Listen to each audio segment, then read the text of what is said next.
Hey everyone, welcome to Inspired Action, the leadership forecast, where real conversations don't just sound good, they change how leaders show up. I'm your host, Kyle Pertuis, and today we've got three leaders stepping up, leaning in, and bringing the kind of insight you don't get from a playbook, you only get from experience.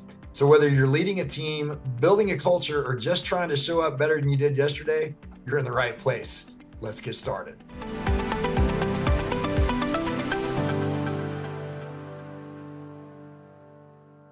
Hey everybody, welcome back to Inspired Action. I'm Kyle Pertuis and I'm your host right here with three amazing guests today to answer this question. What daily habits strengthen a leader's mindset? But first, I want to do a quick intro to this rock star lineup of powerhouse guests, beginning with Cristy Lime. Cristy, business coach and co-founder of the Optimization Specialists, a consulting and systems optimization firm focused on helping founders scale efficiently by aligning people, processes, and technology.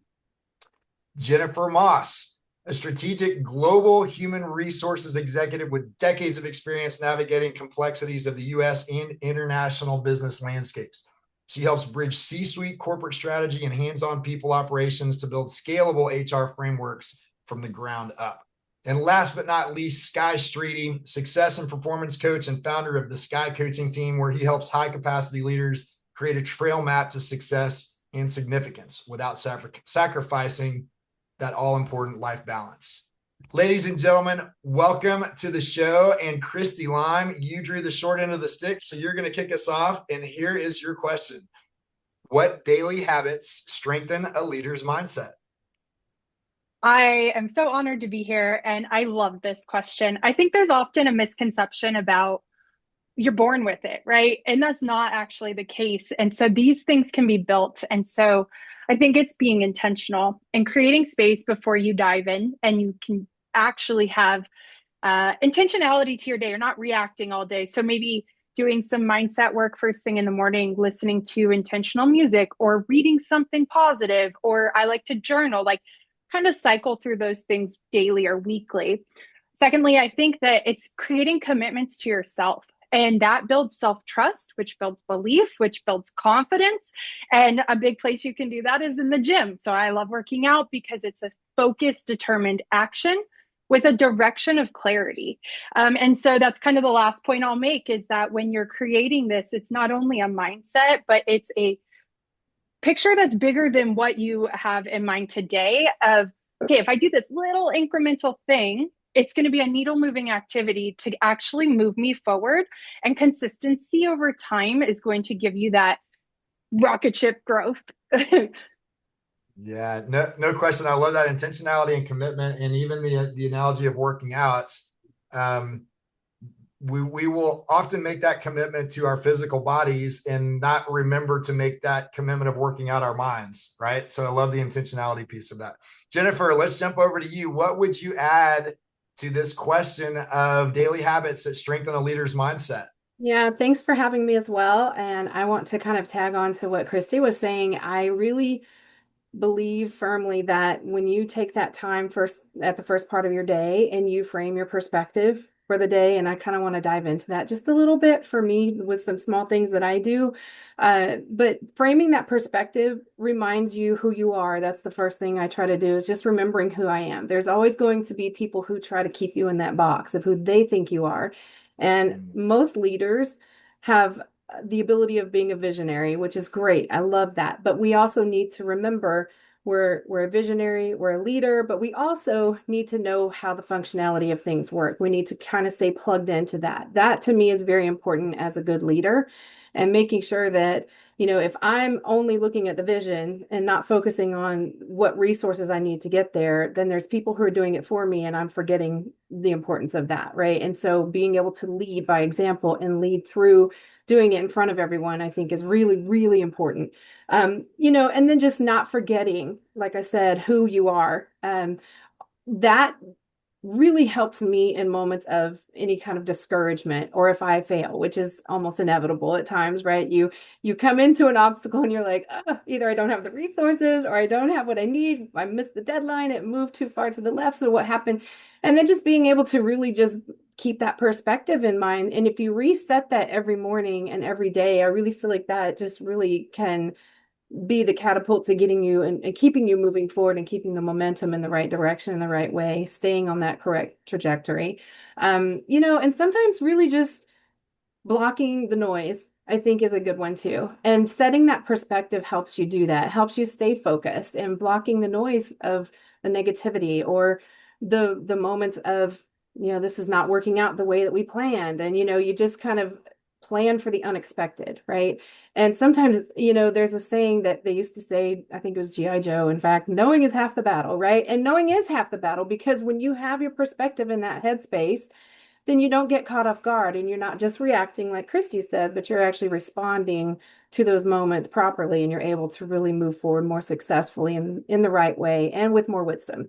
I think the last thing for me, just in setting that perspective, is always maintaining this gratitude that you have to have as a leader. If you lose that, I feel like you forget who's helping you, you forget your team. And we've all heard the sayings, you're only as strong as your team. If you pour into your team, they'll pour into you. But those things really mean something. They really carry a lot of weight as being a leader. So for me, all this kind of funnels up into that framing your perspective on a daily basis, making sure that each morning you remember and remind yourself that these are the directions that I need to go as a leader. This is who I choose to be as a leader. So for me, I think I'll wrap it up there, but I think those are the most important things. And then there's a ton of other things we could throw out there, but yeah, for me, that's the biggest. I love it. And Jennifer, you get credit for the first G.I. Joe quote on this show. And Thank you. I love that. It's interesting because great leaders aren't built like when things are getting hard. They're revealed there, right? I think that's when we really show what we're made of. It's what happens before that gets here, the hard stuff. Let's jump over to Sky. Sky, what would you add when you think about those habits that really can strengthen a leader's mindset? Well, first I'll say that Cristy and Jennifer led off incredibly well, and I'm not gonna lie. Some of the things they mentioned, those are what I would have said. So I'm just thinking about the fact that I do get asked this question a lot, and I think I told you coming in, I was like, man, I was really excited that you asked this question. And a lot of times people expect me to give them, a list of 5 of these power habits they can do. But I found that actually the most important thing that I think of for myself and that I want to give to others is the idea of creating that intentional space where I can think like a leader. And for me, definitely it does start with an intentional morning space. I call that my sacred space. I have a certain place here at my home office where I go. I don't do it here in my office. I actually go someplace else so that I can create that space where it provides the perfect framework for the thinking. So the first thing for me is actually journaling. And it's not typing, it's actually journaling, because what I discovered is that when I write it, it becomes real. And so then I begin to ask myself, what is it that I'm asking myself for today? What am I carrying that isn't mine? What does the person I want to be look like today? And more importantly, how will I add value to others today? I have to at least have thought about it so that I'm able to be intentional and present rather than reactive. And that's what a lot of leaders struggle with. They just hit the ground running in the morning. They're checking email. They've got their phone. They're already at it, and they haven't even thought about what I want today to look like. And the second really big hard habit that I have installed for myself and encourage others is asking better questions throughout the day. Again, thinking about it, having a mindset that's disciplined and being curious. So I like to call that the noticing. And so after I've had a hard conversation, the first thing I want to ask myself is, how did I show up there? What was driving my thoughts behind that? And was I actually present, or did I just sit there and shake my head? And after I left the conversation, did it just disappear and I don't remember a single thing that was said? I know that as leaders that have a lot going on, that is one thing we struggle with. And so those 2 things have really been so powerful for me as a leader. And I think it's important that we remember that we cannot give what we do not have. And I certainly owe that to John Maxwell. And so those are some things that I think help us to lead well.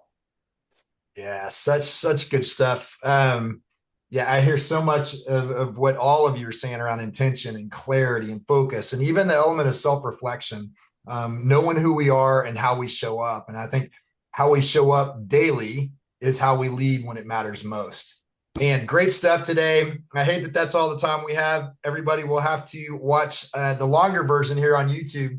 But thanks for joining us here on LinkedIn. Remember, every Thursday, new episodes drop at noon Central Time. We look forward to seeing you, see how you guys respond to this. What's one non-negotiable daily habit that you protect? Like it's happening, whether it's part of the morning routine or it's something before bed or it's something, throughout the day. What's just one that you could share with the people watching and listening that you say, this is it. If this is the one thing today, it's non-negotiable. It's happening for me. Whoever wants to take it. I can go first. Go for it, Jennifer. I'm a person of faith, so for me, prayer is a non-negotiable. That is always the first thing I do before my feet hit the floor. And so that is, if I don't do that, if I jump up real quick, I literally will get myself back in the bed and say, I'm so sorry. Just let me, start my day right. Because for me to just, it's that mindset, right? It's just, let me rephrase that. It's setting that mindset and being intentional in that moment for me and making sure that I follow through with that every single day. Yeah. Yeah, it's interesting. And I love your candor there because I think many people of faith, when we think about preparing ourselves mentally, physically, emotionally, those types of things, for some reason become much more natural and in the spirituality piece, sometimes gets left behind. And so I think the intentionality and the focus behind that, I love that you shared that. Yeah, I can share. I actually would say a few things came to mind. So if I had to narrow it down, I would say creating and ensuring that my calendar is set properly before I go to bed. So sometime around between 9 and 10, and I try to limit my screen time before I lay down too, but I make sure that my tomorrow is fully outlined. So on Sundays, I have a block on my calendar that says, set up your weekly schedule, but then the days happen and things might have to shift. So the night before I go to bed, I always look at my calendar, identify what is on there and if it's proper, because I believe that if you can show me your calendar, you can actually show me your priorities and where you're going in the future. And so I kind of live and die by my calendar. I had a guy tell me one time, show me your trash can, your calendar, and your bank statement, and I'll tell you what kind of life you're living. Mm-hmm. Sky, what would you add? Good stuff, Cristy. Well, thank you. I will tell you that I love that you use the words non-negotiable. And so I would say for me, it's four things every day. And they are in order. I guess that's just how I'm wired, structured wise. But I start with Jesus calling. Read that devotion each day. I might have worn out my Jesus calling. I've had it since 2017. I've been reading it every day. But also some could say that's because I'm a slow learner. Secondly, after that, then I journal. I start off and say, good morning, Jesus. Thank you for this day. And so depending off, I think what Jennifer said about gratitude and thankfulness, then I read my Bible. Right now I'm reading in Psalms. And so I'll move around. I read Proverbs at least 4 times each year. Again, because I'm a slow learner and I've been doing that for about over 10 years. And then lastly, that's followed by prayer. And so I give myself about an hour each day for that space before I move into business. Can I add one thing here? Yeah, please do. Go ahead. So you guys are talking about reading and journaling, and that is actually a part of my morning routine as well. And one thing before anything else, I drink a ton of water. So I would say that before I do anything, before I have the caffeine, before I even sometimes get into anything for the day, I have to finish the cup of water. So that's also first thing in the morning for me.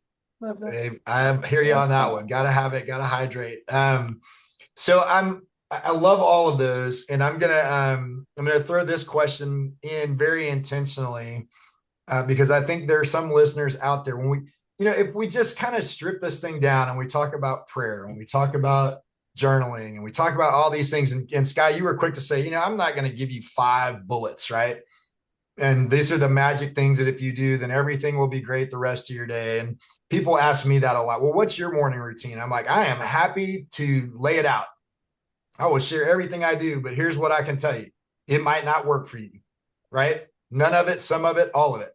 And so I think that's where taking ownership of those things, and probably all of you guys, I know I have adapted and changed and tried new things and implemented new things and seeing what works, because I think as we evolve, we like maybe we lose interest in journaling and we need to doodle for 10 minutes in the morning. I don't know, but this is the question with that ramble. How would you explain, in your perspective, how these little daily habits actually translate into showing up in better leadership performance or in the way you lead your life? How could you explain these little, you're talking about prayer, you're talking about journaling, but how does that really translate? I can share an analogy. So I believe if we don't set our intention and we don't have these positive reinforcements in our life, we're kind of like a murky water bottle, meaning there's sand in it, it's been shaken up, and there's a bunch of water, and it's cloudy. But if we slow down a little bit and we let that settle, the sediment ends up at the bottom. And so then we can actually see clearly and perform our day more acutely and show up better, not only for ourselves, because I think it was mentioned earlier, if we can't pour from an empty cup. And so if we're filling our cup and then we're being intentional about what we allow in, I think we can operate much more effectively for the people around us who are looking up to us in a leadership position, but also the ones who we love, and who are friends or family around us too. Love it. Love it. Jennifer or Sky? I'll jump in. I completely agree with you, Cristy. I think kind of just an extension to that. I also think of how can we show up best for others. I think Sky, you were mentioning this as well. And are we present in the moment, or are we just nodding our head and just being there to say we were there, right? And if we are feeling scattered and imbalanced and messy, to your analogy, Cristy, and just murky and everything, and we're just not feeling clear ourselves, we cannot effectively take in anything that's coming toward us. Whether it be just somebody needs a conversation, somebody needs directive, somebody needs direction, advice, or whatever it is, we can't be there and really clearly be there for them if we're feeling a mess, as a leader. And if it's like the blind leading the blind, right? That's what that really means. And we can't be out here leading the blind if we're not seeing clearly ourselves. So that's such a great analogy. I appreciate you sharing that. Yeah, it reminds me of something that we talk about all the time, is that kind of that concept of the oxygen mask, right? When you're flying, they always tell you to put the mask on yourself first, because if you can't breathe, there's no way you're helping anybody else, right? Yeah. Sky, what would you add? Oh man, these girls are so good, and I'm like, wow, they picked that one. They picked that one. I mean, I do think it is important, not to use an adage too many times, but it is important that we practice what we preach. And so it's difficult to tell somebody, hey, I would like to encourage you to try this or do this if I haven't tried it myself. And so I can honestly say, as a coach, every assessment, everything that I ask my clients to do, I have done, and I can tell them firsthand, this is how this has helped me. So having been somebody who wasn't present, who was always going and not stopping, not taking time to think, not creating space to think, and then seeing the difference between starting the day very intentionally, giving time to listen to God tell me, hey, this is something that you should be working on, writing about that, thinking about that, praying through that, and then even having things come to me during my private time that I can use during that day. And then I can honestly be going, oh, earlier today, hey, guess what? This was for you. Being able to share that is super powerful, not only for me, but also for someone that I am working with. So, or in relationship with. It doesn't have to just be about client set. I don't want it to just be about that. Yeah, Can I add something, absolutely. Kyle? Is that okay? Yeah. I also believe that when we take that time to just settle, as Cristy said, and we just gain clarity in those moments of that settling, and we can see more clearly our path for the day or for the period of time that we're reviewing. But I also believe that that's a moment that, as a leader, you can take that time to really think about the people you are in leadership over or with, right? That you're working with. And that's important because life is lifing, and everybody could be going through something.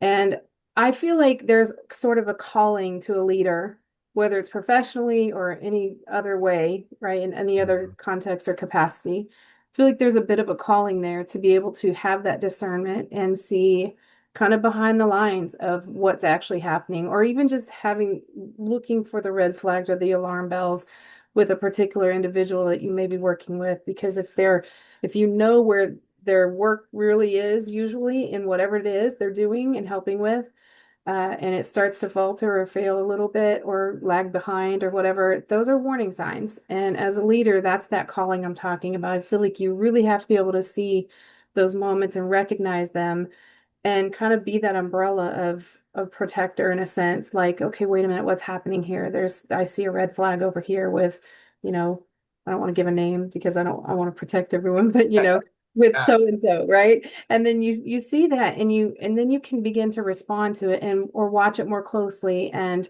not in a critical way, not in a judging way, but in a way that's like an understanding way, like, okay, let me just sit back and watch and see what happens here. Because if you miss too many of those moments, by the time it comes forward, whatever the issue is, then it's catastrophic. Then it's like, it's like putting out a fire, and then we're reacting again instead of responding. And for me, being able to recognize those moments and being able to respond to them in a positive way.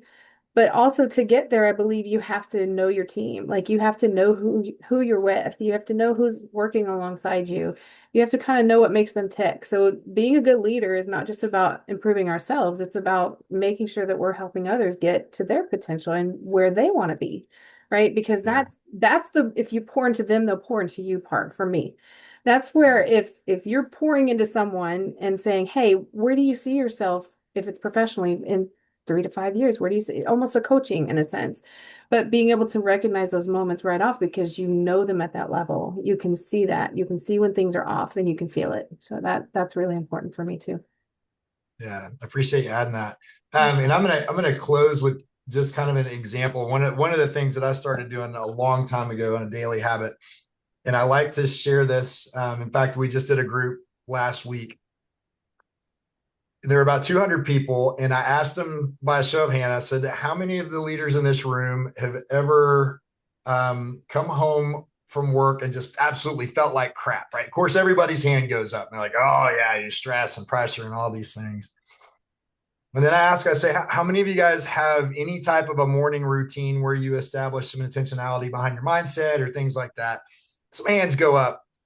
And I said, how many of you woke up this morning and either wrote down or thought, when I get home today, I hope I feel like crap? And of course, everybody erupts because nobody's going to do that. But not many people are thinking about, what is it that I want to experience throughout the day so that when I get home, I feel grateful, I feel present, I feel aware, I feel fulfilled, I feel whatever that emotion is, and let that drive you through everything that you do all day long. Right.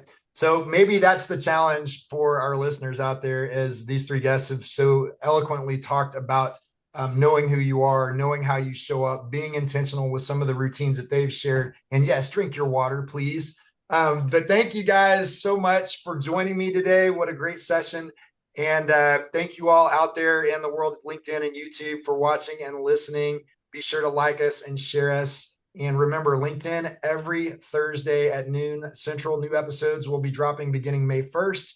And anytime right here on at MindFit Coaching on the YouTube channel. Thanks again for joining us. We'll see y'all soon. Thank you. Well, that's a wrap on another episode of Inspired Action, the Leadership Forecast, where real leaders step up, get honest, and move the conversation forward. A big thanks to our guest today for bringing the kind of insight you can't fake, the kind that you earn through experience, pressure, and showing up when it counts most. Be sure to join us every Thursday on LinkedIn for new episodes at noon Central, and anytime on our YouTube channel at MindFit Coaching. But most importantly, keep taking inspired action. We'll see you next time.